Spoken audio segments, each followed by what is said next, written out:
Entrevista do dia. Ao vivo comigo, recebo o gerente de imunização da Secretaria Estadual de Saúde, Frederico Moraes, gerente de imunização. Frederico, bom dia, seja bem-vindo ao nosso programa, tudo bem? Bom dia, tudo bem. Bom, vamos falar de uma coisa importante, né? Porque na última sexta-feira, a campanha nacional de vacinação contra a polio, né? Ela acabou, mas ainda segue sendo uma importante vacina.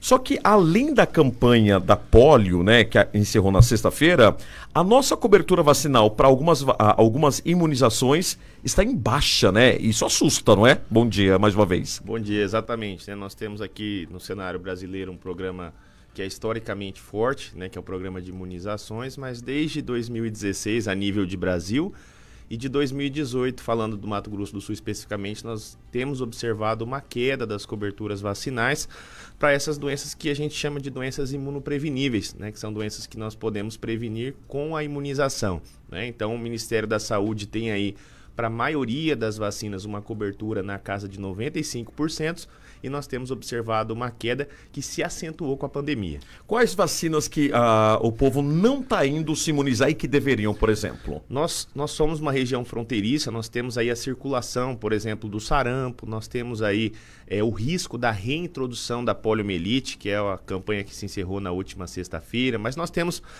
baixas coberturas vacinais para vacinas que protegem contra a coqueluche, contra a febre amarela, né, contra o tétano. Então nós temos aí uma série de vacinas. Hoje o PNI oferta cerca de 20 vacinas de forma gratuita para a população, e nos últimos 3 anos nós não conseguimos atingir essa meta preconizada pelo Ministério. Agora, Frederico, eu lembro muito bem, né, que na época da pandemia a gente falava sobre a vacina da Covid e várias fake news eram espalhadas, várias, né, inverdades eram ditas, e isso acabou de fato, né, eu acho que acovardando milhares de brasileiros. E isso é um crime, né? É um crime praticamente. Você acredita ainda que isso fica, é um respaldo em relação às outras vacinas também? O que foi dito lá durante a pandemia, os radicais, né, os extremistas, colocando em verdades que respinga ainda até hoje?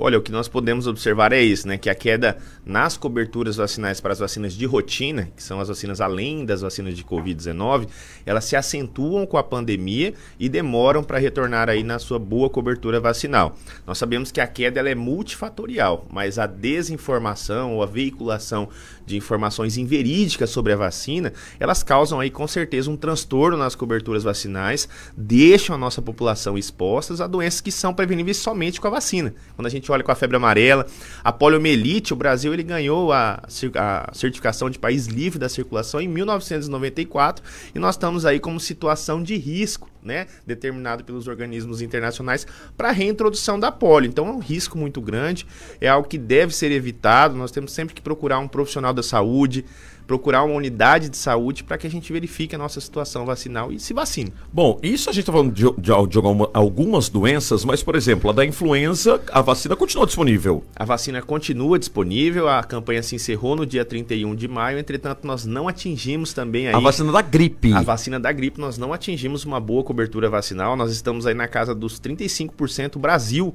segue nesse cenário, né? E é uma vacina histórica, nós temos aí mais de 25 anos dessa campanha de influenza e nós observamos uma queda das coberturas vacinais, aqueles grupos de risco, que é a gestante, a criança, o idoso, o trabalhador da saúde, professores, profissionais que trabalham nas forças de segurança, são grupos prioritários. O que são grupos prioritários? São pessoas que têm uma maior condição de agravamento quando entram em contato com esse vírus. Então a vacina é recomendada para esse público e nós não temos observado uma busca pela vacinação. Bom, você sabe o que eu fico imaginando, pessoal? Quando você não toma, né, uma vacina, por exemplo, o reflexo imediato é no posto de saúde. Porque assim, por exemplo, gripe agora, a gente está numa secura no tempo seco, depois a gente vê ali de um frio, né, nas últimas semanas ali do mês de maio. E aí, se você não se previne, não quer dizer que você não vai pegar uma gripe, né? Você vai pegar uma gripe com sintomas leves, assim no caso como da Covid também. Só que daí, imediatamente, no posto de saúde, no hospital, é refletido imediatamente com a superlotação, não é isso? Exatamente, né? O Ministério da Saúde, já no começo do mês de maio, ele abriu a campanha para toda a população a partir de 6 meses, pensando nessa sobrecarga que ela traz para os serviços de saúde. Então as vacinas, elas são pensadas também de forma epidemiológica. né? Ou seja, existem períodos do ano em que há uma maior circulação viral, por exemplo. Então a vacina ela antecede esse período, ela necessita de um período também para agir, cerca de 15 dias quando a gente está falando da influenza, e isso é um resguardo também para o serviço de saúde, né? Então nós olhamos como um todo, né, com preocupação para esse cenário e convocamos, porque temos vacinas disponíveis, né, e convocamos a população para que se vacine. Tem vacina da Covid disponível contra a Covid? Tem sim, né? Nós temos aí uma nova estratégia de vacinação determinada pelo Ministério da Saúde a partir de janeiro de 24, onde as crianças entram na rotina. Então entra no calendário vacinal da criança de 6 meses a 4 anos e as pessoas a partir de 5 anos de idade, elas devem procurar a partir do momento que elas pertencem a algum grupo prioritário, né? Quais são eles, né? A população indígena, imunocomprometidos, a gestante, o idoso, a puérpera, eles têm um reforço a cada 6 meses, porque já é comprovado cientificamente que existe uma queda nos anticorpos e necessita de uma dose de reforço. E recentemente nós recebemos a nova vacina, que já provém ali com as variantes da XBB, da Moderna, né? Então todas as unidades de saúde estão providas dessa vacinação, e se você pertence a algum grupo de risco, né, ou pertence a essa faixa etária ainda não vacinada, né, de 6 meses a 4 anos, que não recebeu sua dose com essa vacina mais atualizada, você tem direito a receber essa vacina. A gente está falando de grupos prioritários, né? E grupos que não estão indo tomar vacina, Frederico. Aqui no estado, qual que é a região mais em alerta em relação a isso, a baixa adesão de vacinação?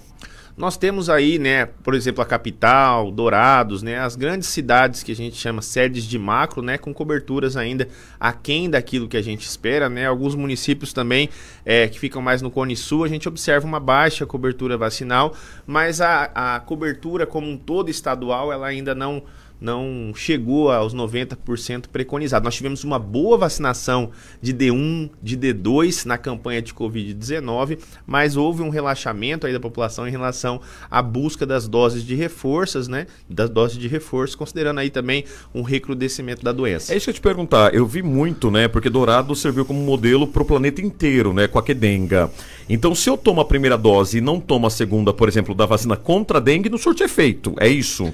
O laboratório ele determina ali dentro da sua bula, né, qual é o esquema recomendado para cada uma das vacinas, né? Tem vacinas que são de dose única, como a BCG, por exemplo, que protege aí contra as formas graves de tuberculose. Mas a maioria das vacinas ela tem um esquema que a gente considera um esquema de várias doses, né? A vacina da poliomielite são 5 doses hoje no calendário brasileiro. A da dengue, né, pede aí um reforço com 90 dias a partir da primeira dose.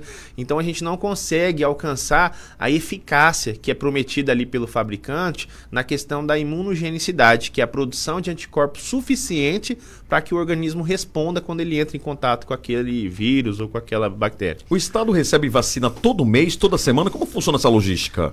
O Estado ele não faz aquisição de vacinas, né? O Estado ele recebe as vacinas vindas do Ministério da Saúde, do Departamento Nacional de Imunizações. Mensalmente, né, nós recebemos aí vacinas, soros e imunoglobulinas que são dispensadas aí. Então o Estado leva até os municípios essas vacinas de rotina. E as vacinas de campanha, os municípios vêm buscar, porque há uma logística também aqui no estado que é facilitada quando a gente olha para o cenário brasileiro como um todo, né, onde semanalmente nós distribuímos as vacinas de Covid-19, porque elas necessitam também de um cuidado adicional numa rede de frio de armazenamento que ela fica aqui na rede estadual em temperaturas congeladas, e quando era Pfizer, né, era ultra congelada, né? Então o estado ele serve como um apoio também para que os municípios mantenham aí todas as vacinas disponíveis na sua rede de frio. Você me falou uma coisa que me chamou a atenção, já que infelizmente não atinge, né, a cobertura vacinal em diversas imunizações, a vacina ela vence ou não? A vacina ela vence. Mas aí como que funciona? Joga fora ou passa para outro estado? Como que funciona? O Ministério da Saúde ele trabalha com um sistema que a gente chama de PEPS, que é o primeiro que expira, é o primeiro que sai. Então, um coordenador municipal de imunização, nós temos esse cuidado aqui na rede também, para fazer um balanceamento de estar encaminhando para os municípios, né, a vacina que tem o vencimento próximo para que seja utilizada primeiro, né? Então, nós temos aí essa lógica, mas existem algumas vacinas que vencem a partir da abertura. Por isso que é importante importante o trabalho da equipe do posto de saúde, junto com a agente comunitário de saúde, para fazer esse levantamento das pessoas, né? Hoje o Ministério trabalha nessa lógica do microplanejamento, que é quando eu olho para o meu território, busco as pessoas que não são vacinadas, convoco, faço ali o agendamento para que a gente perca o mínimo possível de doses, né? Então nós temos aí períodos do ano, né? Exemplos de produção laboratorial que nós vivenciamos hoje no caso da varicela, né? Uma escassez devido à baixa produção dos laboratórios. A vacina da dengue, ela foi limitada para um certo grupo, então sempre que está próximo de vencer, ou nós ampliamos, né, a oferta para não perder as doses. Foi o caso daquele primeiro lote de dengue que veio, né? Então é um programa bem dinâmico, as equipes elas têm que estar sempre atentos, né, para que a gente não perca vacinas, né, pensando aí na maior proteção da população. Você sabe que eu falo, Frederico, sempre nos meus programas, e é mais pra verdade para quem está na sintonia, tem vacina de graça. Se fosse cobrada, o povo reclamava. É de graça, o povo não toma. Qual que é o denominador comum?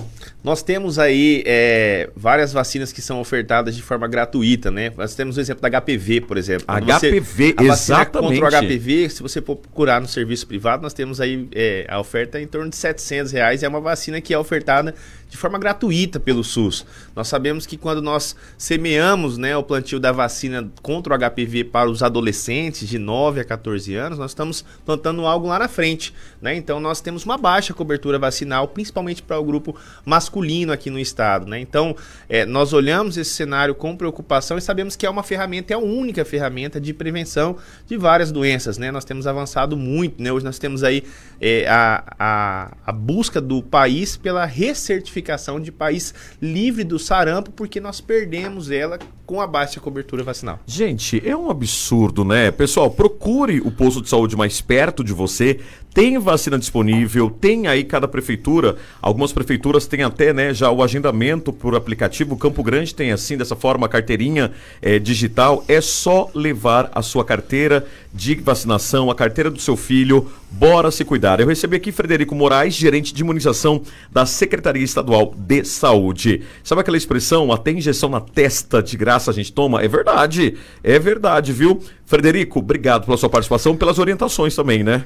Nós que agradecemos a participação.